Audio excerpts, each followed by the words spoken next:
get these So, introductions Seth, underway. in the top right here, it is my pleasure to introduce to you someone that I've never actually cast before, so I'm pretty excited to do this. This is EG's HuK. And in the bottom left, spawning as the red Zerg, representing Yo Flash Wolves, it's Leenock. Oh, yes. Now, I've never cast this guy either, so this is a first for myself. I don't know about you, Zeph. You've done a few of those special 20s.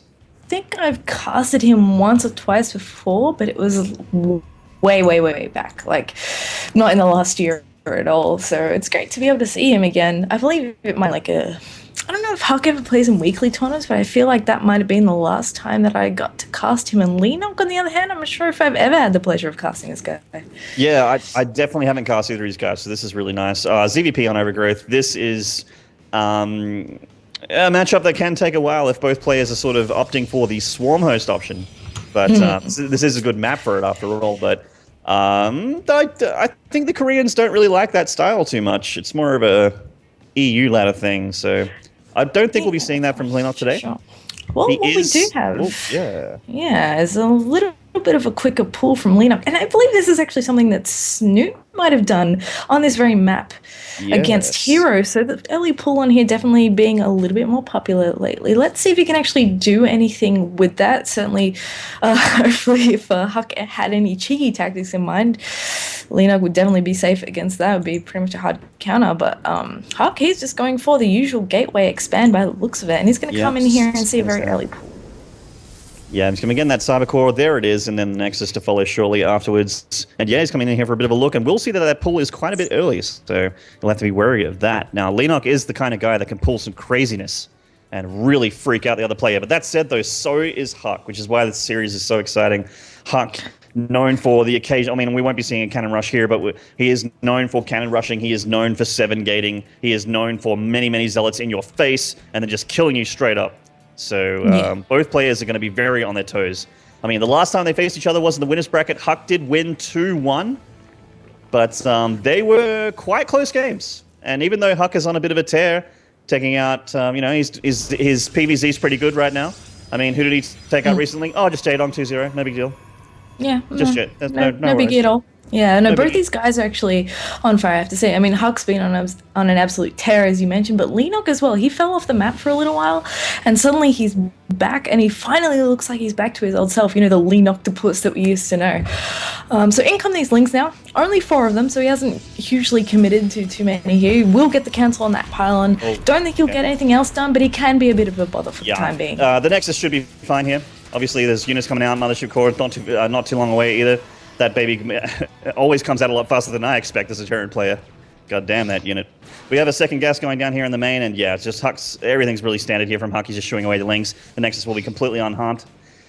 And what is Leenock's choice here? I mean, he's got a bit of an opening. There's not going to be too much action for a little while here, so just going to be drones and that sort of thing. So, in the meantime, we'll be saying that hello, guys. So there's a lot of names that I don't recognize in the chat. I am Maynard. Done a little bit for IEM here and there, and my good friend Zeph, who is a slightly better caster than I am and a far better StarCraft 2 player than I am, is also joining me. She is on the twits at ZephSE2. I'm at Maynard SE2. And with us is, we have a very own dedicated streamer and observer, Insano. And we're actually very happy that we get to cast 2 semis here, or 2 losers bracket finals between HuK and Leenock, and then CJ, Hero, and Snoot. We thought we were just doing the one, but we are doing both, so that's great. Plenty of StarCraft to do, many hours of fun. So Stargate going down here, and it looks like Leenock will scout this with the Overlords, so that's a nice pick-off for him. Yeah, the Stalker doing its best to try and deny that scout, but you know what? He is going to see that Stargate. That's important, because we'll see if HuK still manages to go Oracle. I think he might, because Oracle Opener is very popular right now. Lets you go into a quick third as well, but it's really worth noting right now, Leenock heading across the map with a bunch of links. He did go for the gas very early on, which is something that you don't always see Zergs do, going for the later third as well as a result of this. And now he's coming up here with a bunch of links. There's only a Stalker and a Sentry here. So speed's just kicking in now. The NOS is up, but there is a pretty good block here with the Protoss Wall, the Mothership Core coming home as well. Oracle coming out of the Stargate. Very standard to see that Oracle come out from Stargate over here.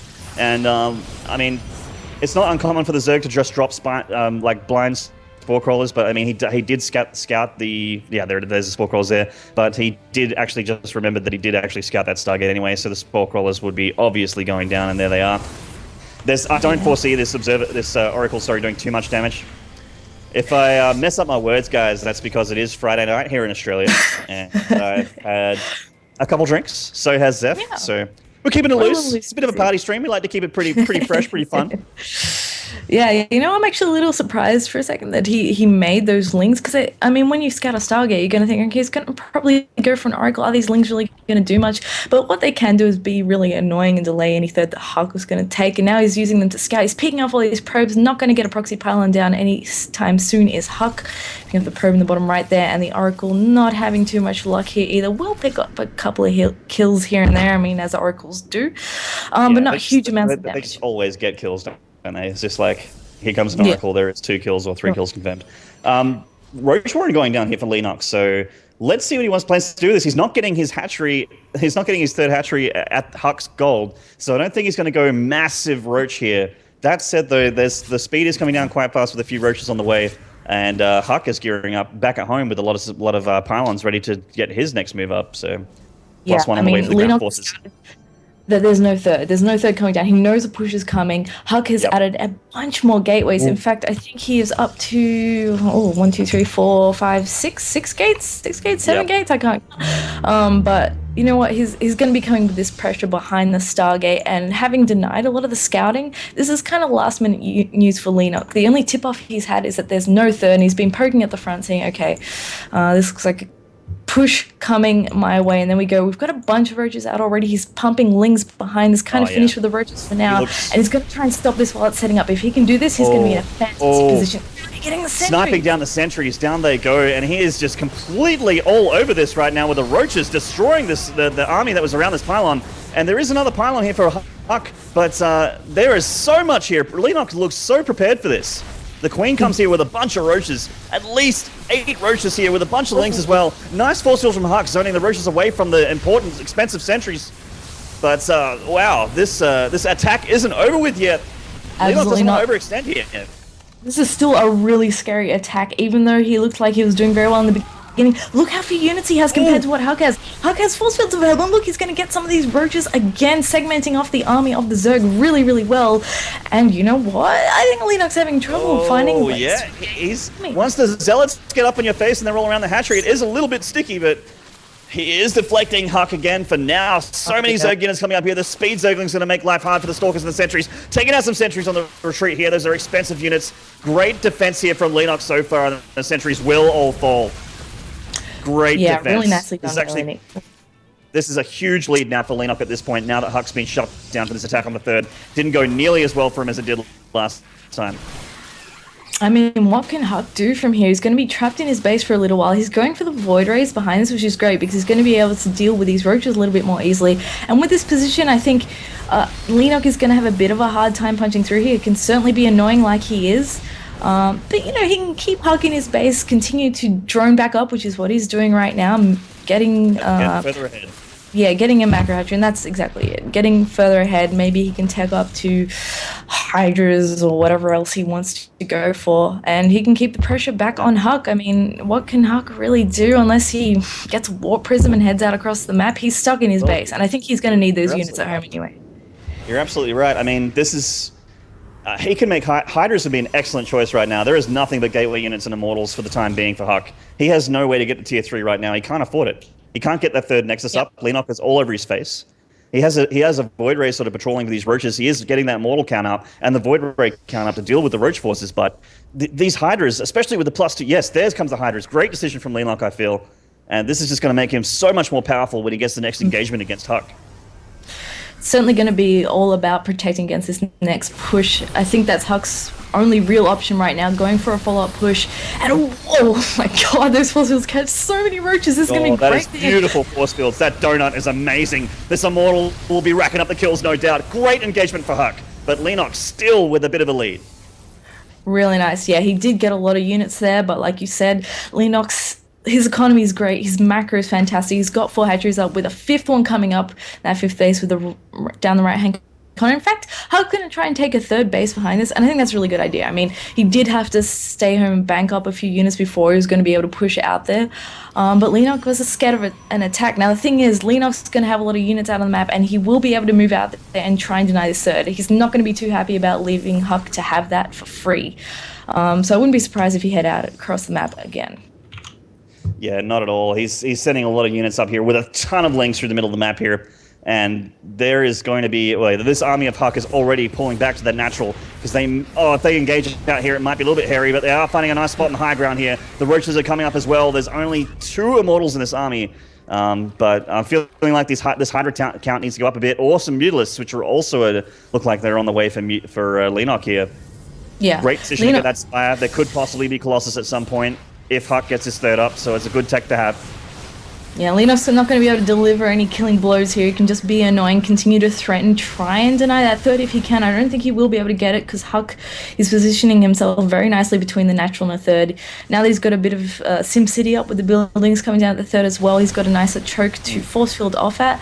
These links coming in from the other side, though, do serve as a nice distraction, but Leenock doesn't want to lose too much here because, I mean, he desperately wants to keep this third away, but HuK has just been holding too strong. He's been positioning his army beautifully. I've got to say, this Oracle looks like she came in for a bit of damage here, but didn't get too much done. Well, that said, though, it is a 10-kill Oracle, so it must have done a lot at some point. Well, we missed that until now, but it's coming through this choke here, and chokes are a Protoss wet dream. They want this choke. They're going to get those force fields and keep the Hydras and the Roaches away, and catch some on the retreat as well. He does get a few, but you know what? The Spire is finishing up right now, and that's going to be the big story here, as a bunch of mutas are going to be able to pop out. Look how much money he has banked up. 14 mutas right off the bat here, and HuK, surely he knows that this is going to be a possibility, but there's really not that much he can do about it right now. He's just warping in more Stalkers. Those will help out, but he doesn't have the mobility that he's going to need. So what is he going to do? Blink. They don't have Blink, and I mean, since Heart of the Swarm came out, Blink Stalkers aren't that great against mutas anyway. Mutas are so fast.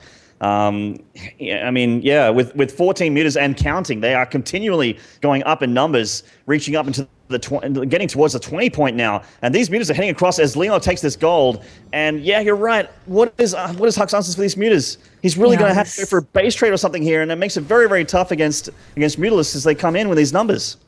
Absolutely, and not just that, but Leenock, he's taking another 2 hatcheries while this happens, and the rest of the Zerg army is going towards the third, so this is pretty much HuK's only chance. Doesn't even bother. GG, and Leenock, he'll take the first match. Not surprised him seeing punch out after he sees that muta count there. There's not a lot that he had. We mentioned it a few times. He just didn't have an answer for the mutas. It was an excellent tech choice from Leenock. Goes to show that this kid can still play some goddamn StarCraft. He's an incredible guy. Leenock's been in a bit of a slump lately, which is a real shame. I mean, he was the strongest, or one of the strongest Zergs coming up when he was sort of first starting out in the GSL. And he was the guy to beat in a lot of tournaments. He won major tournaments in North America, and he is in Toronto right now, which isn't technically North America, but whatever. Yeah, doing some damage over there, and that is HuK's home ground. He's got the crowd behind him, but this isn't on stage. This is on the Maynard Twitch, so he doesn't have a Canadian home crowd here.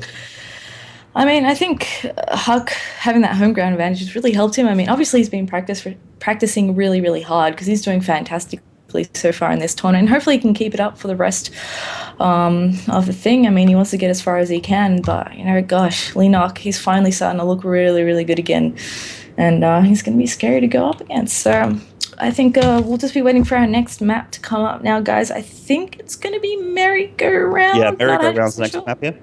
Yeah. Alrighty, and that is an all-in map for Protoss, so we'll see if HuK actually goes down that path. It's pretty likely, in all honesty, but yeah, we'll see what happens. So far, guys, hope you're enjoying the stream. Let us know if there's any issues or anything. Hopefully there's not. Yeah. But we will try and fix it up if there are. We're trying to make it as quick as possible. Obviously, the players want to go. So HuK really wants to get into this next game. We do too. Delaying for StarCraft is something that we do not want to do. Want to keep it all action here. You don't want to keep looking at us, surely. I mean, no doubt we're quite sexy. We look pretty good on these webcams right now, but StarCraft is slightly more attractive. So we'll just get into that a little bit post haste.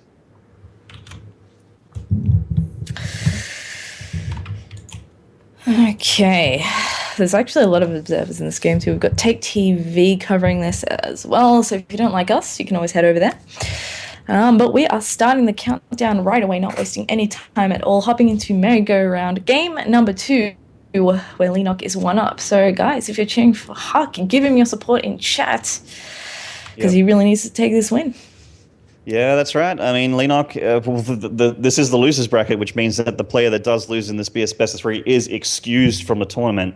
So, and the stakes are so high. You either lose and you leave, or you win and you get into that round of 16, you get into that money, you get into the groups. This is the winner. You know, the winner goes on, the loser leaves. This is a huge stakes here for both of these players. HuK wants to make his home crowd proud. He wants to make his home country proud. And Leenock wants them dirty esports dollars. So let's get over to Insano Cam and look in the top right here.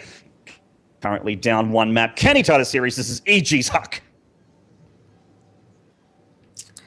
And in the top left from your Flash Wolves, the Blue Zerg this time, his name is Leenock. Oh, yes.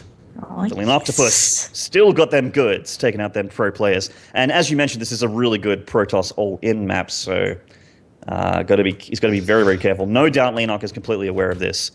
He is going to 9-pull, so that's an option. Kind of not surprised, because as a Zerg, playing on this map sucks. You know that the Protoss is probably going to come up with some sort of crazy all-in to come up against you with, and it's going to be really, really difficult to hold, because you're always going to be engaging in a choke no matter where you take your third. So, yeah, not so surprised to see that early pull there. But let's see if he can actually do anything with it. I mean, we saw him go for the early pull in the last game as well. Only made 4 lanes, really didn't do much with it in the long run, because it was a gateway expand, and we have the same scenario here again. Yes, we do, in fact. Now, it's slightly harder to 9-pull a Protoss these days. But looks like Leenock might have sneezed here. I just listened. It's a very, very mannered Canadian Protoss. I'm surprised you can hear that, actually, because he must have a headset on and everything. I wonder how close they're playing. Must have been a beastly sneeze. Yeah, man. Maybe he has one of those really, really manly ones that you can hear from a mile away. Just letting you guys know. Sorry, we really got these overlays up haphazardly. It was short notice to get onto these streams today, and we're doing this as a favor to IEM because we love them so much. The game is number 2. This is game 2, and Leenock won game 1. It is currently 1-0 in Leenock's favor, just for everyone that's just tuning in. Also, hello. Thanks for tuning in. We do appreciate it. Intel Extreme Masters is my favorite tournament circuit outside of WCS. And, I mean, really, with caliber like this, especially, look how stacked this goddamn tournament is. Seriously. How did you feel when you saw that open bracket and those groups? Really, really jealous of anyone that was actually going to this event. I really wanted to go. Yeah, that guy. He's too good for us. He's usually our obs. Well, I shouldn't say that anymore. Insano's usually our obs, because Infeza's too cool for us. Yeah, shout out to Infeza for observing 1 tournament this year. #passion. All right, so we have Lings pressuring this Nexus, and unlike game 1, this is more than enough Lings to deal with this Nexus. This will be a cancel here. He's really gone for it this time. Now he's going to head up the ramp. No units out just yet. 1 Zealot's going to pop out, but really, what's that going to do? It's going to be all about that Mothership Core coming out this is second. Really hairy here for HuK. The Mothership Core obviously is not going to photon overcharge for these Lings here, but with the Zealot and the Mothership Core, he will shoot them away, but this is going to keep him contained for a little while. These Lings are a threat that he has to worry about until he gets that count up to be able to pressure them. The Mothership Core will be able to, touch their heads up a little bit and do a little bit of damage, but they are just going to leave that natural and just sort of say, hey, we exist, we're here, be scared of us as you try to take your natural again. Yeah, and Leenock's even gone for the speed behind this as well, so he's going to have that mobility out on the map. Hopefully he can catch any pesky probes, such as this one that's just snucked out of HuK space. So let's see if he can actually find that later on, but now expanding is Leenock, and continuing to pump out a few more Lings, so he's definitely looking to keep that map control, delay HuK from taking any sort of expansion, but as we can see, HuK is just like, screw it, alright, we're making extra gateways, and we're just probably going to go for it from here. I mean, he'll probably getting a Nexus is going to be really hard. Yeah, it doesn't look like it's going to happen for the time being. He is moving a probe down here to try and sort of lock down that main and see what he can get done on the natural. That's it. Okay. Yeah, so he did cancel that extra gate there. Alright, so he's going to try and take that Nexus. Lings coming up here. Speed is about to finish as well. and more lings are coming across the map. But that probe that was sent out earlier has seen that there are a bunch more being rallied across the map. So again, there goes the cancel on HuK. Oh. He's running out of options here. Nice force field. Doesn't nice force field, yeah. The best kind of force fields when you trap it, just a few lings, you get that little bit of extra there so that Zealot can just destroy them as they come up that ramp, and it's really, really good. So many speed lings on the map. I nearly swore there. I'd be pooping myself as a Protoss with this many speed lings on the map, especially with this low of an economy. Yeah, it's going to be frustrating from HuK in this position as well, because he's like, oh man, I had a game plan for this, and he's gone and early pulled me. What do I do? You know, it really throws a spanner in the works, and now he's kind of going to rely on his instincts, on his game sense, and go, okay, I think this is my best chance at winning. And he's still really trying to get that Nexus, and I'm wondering if that's ever actually going to happen. I mean, I think he actually has enough units now to whereby those lings can't really contest that. With these sentries and these zealots, he should be able to engage them with good force fields. Oh god, heart always jumps into my throat when I see those units get that. All he had to do was a left click, and all of a sudden that would have been an engagement. But at this point, the lings are just sort of posturing here, just being annoying for HuK. He really looks like he wants this Nexus. He doesn't want to go for that all-in like we initially thought, so there it is. Yeah, I mean, that's one of the options that Leenock is obviously going to be prepared for, even if he does want to go for a big all-in off one base. I mean, Leenock's obviously practiced this. He knows all the branches of builds that HuK could possibly throw at him from this. So yeah, I mean, things have really been played into his hands so far. He's got that natural up and running, getting his drone count back up. I mean, only now has he taken over in the work account. HuK has been matching him since then, so he really does have to put some effort into getting ahead in that way, because when HuK does come to pressure, which he may do now, I'm not sure if he's going to fully commit, well, Leenock's going to be back to producing units. Yep, absolutely. He's got quite a few links here, looking for that run by here, and there is one sentry, so oopsie daisies, chipping away a bit of damage there. But HuK's actually going to catch a few of these and get a bit of damage done. Nice force fields from HuK. Wow, catching all these lings and decimating them. Very nice macro there from HuK. And he really needed that too, because all those lings were going to do is backstab every single time he tried to leave his base. So now that he's eliminated most of them, he can finally move out on the map. But Leenock, he is prepared. He's got one spine coming out. He's got roaches in production and a second spine coming up as well. This is still a fair few units though, with another couple of gates coming up behind this. In fact, a couple of lings even getting into the natural there. Sentry does sort those out with a couple of probes. They will just scout though. Yeah, is he going to be able to hold this? I think he should be pretty much okay. Leenock being on two bases here is actually very good for HuK.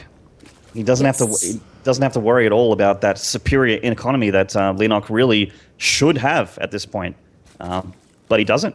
His economy is not that much better. He's got a lot of roaches. He's made a lot of army units, and it looks like this drone came out for a third. But goodness, this drone, a couple of force fields just to get that one. Down he goes. So no third for you, Leenock. And HuK's going to pressure here. Wow. Yeah, I think he might want to go home. He doesn't want to overstay his welcome here, and now that 16 lings are coming out as well, these roaches and lings could definitely sort this army out. I mean, he can just recall right on out of here if things get a little bit scary. Very nice force field from HuK. A couple overlaps, but still getting the job done, keeping those roaches away from his army and getting damage on these lings. Basically, just doing free damage, which is something that's so rare in StarCraft to do, and very, very handy when you're just trying to get that extra bit of a lead. So supply not really telling the tale here. He's actually getting Immortals out. His army is going to be superior very, very soon to Leenock's.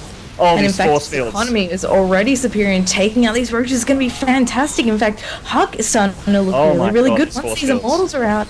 Imagine the follow-up push. Leenock is not actually going to have time. These sentries, he has to recall. There we go. There we go. Okay, so he saves the money units, that's fine, and kills off a lot of roaches for that. So Leenock, his next step is probably going to be to take a third. I mean, I can't imagine him pumping out enough units to kill HuK at this point. And HuK isn't really going to let him have that opportunity to drone freely. I mean, he's got how many Immortals out? One, second one going to come shortly behind that, and he can certainly head out on the map and start pressuring again. So, I mean, he's trying to pressure here, but the Immortals are going to say nope to this. The sentries, of course, the force fields, that sort of thing, keeping them away. So just a big ground force for Leenock, and I like the decision to go for Hydra Den. Once again, just like game one, going to be very, very handy against what he's seeing here from HuK. Although HuK is getting a Twilight Council, something he didn't get, he wasn't able to do in game one because of how much Leenock was pressuring him. So this is going to take him on a new tech path. You expect to see Blink or DTs here. I'm feeling... wow, he's going up to 8 gates, I think. Yeah. Okay. Gates? Can I not probably count? Be seeing... Either way, that's a lot of production for our pro to play. And he's got an observer and everything, so he's really covered all his bases just in case Leenock went for a burrow or whatever. And Leenock is going to circumvent this army altogether, try and go for the attack back at the Protoss base. And I mean, he's got 2 spines at home with Immortals. They're not going to do too much. They're just going to get chewed up very, very quickly. And in fact, okay, Leenock turning around, coming back home.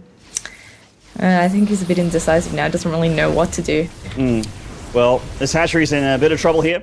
Leenock going to head over to the natural and see what he can get done while his hatchery dies. Putting him back to 2 hatcheries again. This Leenock is in so much trouble economy-wise.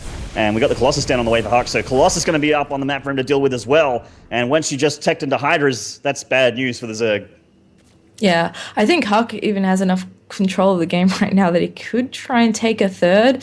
These Lings and Hydras coming out might make that a bit trickier, but he's got such a good position here. The army is kind of in 2 halves. He does have to be careful not to get sandwiched, but he still has that recall. He has that recall, yeah. He's got a lot of energy here, and he probably will recall at this point. This is a lot of stuff. Oh, the ship core almost goes down, and he's actually got to be careful. There we go. Wow, that was so tight for HuK there. Just very lucky to get that recall. And Leenock has those Hydras down. He's pushing across before Colossus become a problem, and this is a smart decision from Leenock. Yeah, and straight away 12 drones. He really wants to get that economy back where he wants it so he can start producing, getting a bit more tech to deal with what's going to be coming out from HuK, which, like you mentioned, is going to be the Colossi. He did manage to get an Overlord in there to scout out what HuK's tech choice is going to be. And while he's taken the middle of the map again, HuK, I feel like, has plenty to actually deal with this army if he wants to. So while he's taking on his own third, he can keep the pressure up on Leenock, and that's going to be the really tough thing. Yeah. HuK ain't afraid of macro here. He's going to go straight into it. Third Nexus on the way, tier 3 on the way. These Stalkers getting a bit of pressure from these Roaches and Hydras is going to get a bit of damage there, but not too big of a deal. Those are very slippery units there. I didn't really catch much at all. Both players are just kind of at this moment poking at each other, making sure, they know what's in the composition, trying to see if there's any possible hole in the defense to try and get an advantage. But now that those Colossi are out, I think that HuK is going to have a more dominant position, and Leenock is really going to have to be careful and back up a little bit. Because, he really can't afford to make an army right now. His economy from his third base, well, actually, it's kind of kicking in now. He does have a lot of money floating. And with that Spire coming up, he's probably going to go into Mutas. I would assume he could go Corruptors, but, I feel like Mutas are definitely perhaps more his thing. There we go. Yeah, and there's 9 on the way. Leenock just loves the Mutas. He's kind of like our old buddy Moonglade when he used to play.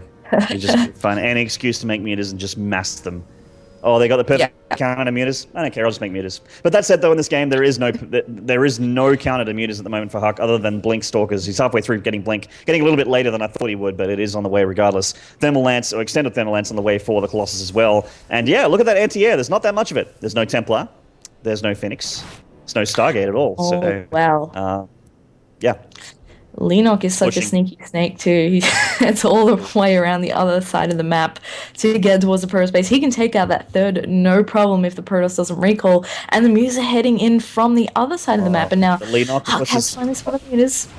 His tendrils, his octopus limbs is reaching across the map, Zeph, and they are striking in several places at once. The natural and the third in big trouble.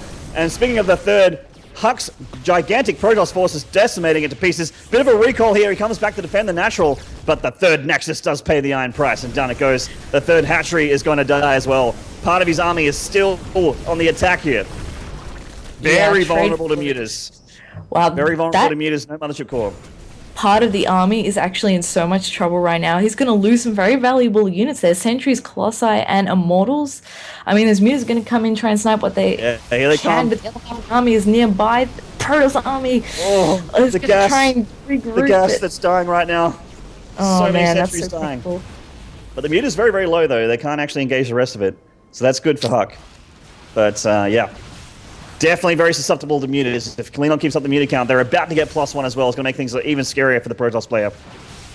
Yeah, Leenock's doing a pretty good job at picking off any straggler units that are trying to come across the map and join their buddies in the main Protoss force. And HuK is going to march right up the Zerg ramp. He's right in the middle of the Zerg production now. This could spell danger for Leenock at this point, but Leenock is going right for the base trade. Yeah. Forcefield unfortunately misses in the natural of HuK back at home, and the Zerg units do get in there, so who is going to have the upper hand? Leenock does have an extra base in the south. God. Yeah, he does. He's made a little base here to the bottom here. Will it make the difference? Leenock just needs to win this map, and he is through, qualified to the round of 16, into the group stages. HuK needs this win to tie the series and have another chance to get that Game 3 win.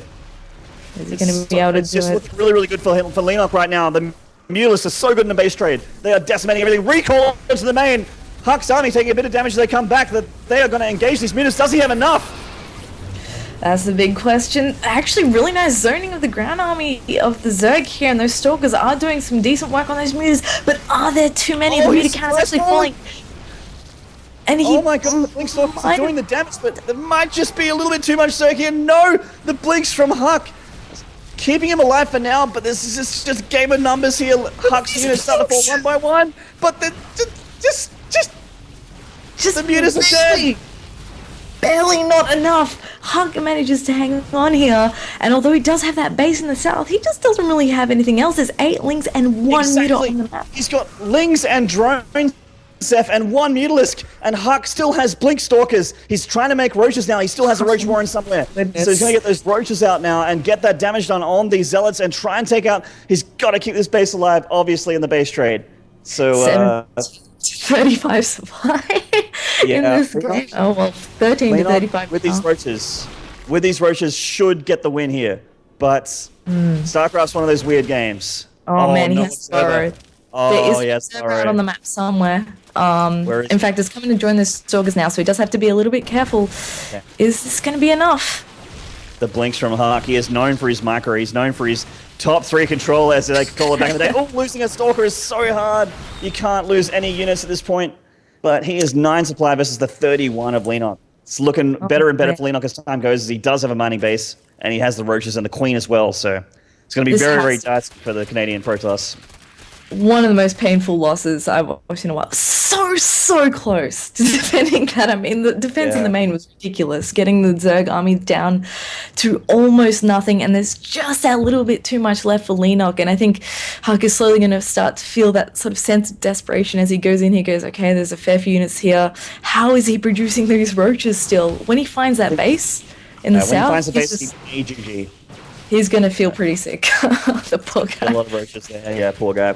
So as we can see, Leenock's supply does go up, albeit slowly, but it is going up, whereas HuK's has been 9 and it'll stay 9. He has 48 minerals and 680 gas, but he'll never spend that money. All he has is these Stalkers. He's trying to win the game with these Stalkers, and it's just not really possible.